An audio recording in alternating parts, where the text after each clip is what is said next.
பண மதிப்பு நீக்க நடவடிக்கையின் போது அதிக அளவில் செயல்பட்ட ஊழியர்களுக்கு உரிய இழப்பீடு வழங்க வேண்டும் என்பது உள்ளிட்ட கோரிக்கைகளை வலியுறுத்தி வங்கி ஊழியர்கள் வேலை நிறுத்தத்தில் ஈடுபட்டுள்ளனர்.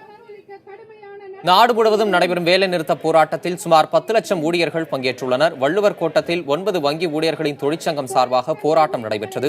வங்கியில் கடன் பெற்றவர்கள் உடனடியாக திரும்ப செலுத்த கடுமையான நடவடிக்கை எடுக்க வேண்டும். பொதுத்துறை வங்கிகளை தனியார் மயமாக்க கூடாது. 2 லட்சம் காலி பணியிடங்களை உடனடியாக நிரப்ப வேண்டும் மற்றும் பண மதிப்பிழப்பு காரணமாக அதிக நேரம் பணியாற்றியவர்களுக்கு கூடுதல் ஊதியம் வழங்க வேண்டும் ஆகிய 4 முக்கிய கோரிக்கைகளை முன்வைத்து போராட்டத்தில் ஈடுபட்டுள்ளதாக அவர்கள் தெரிவித்தனர்.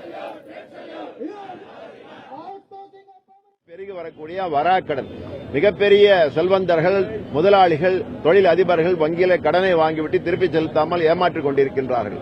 13 லட்சம் கோடி ரூபாய் இன்றைக்கு நிலுவையில் இருக்கின்றது.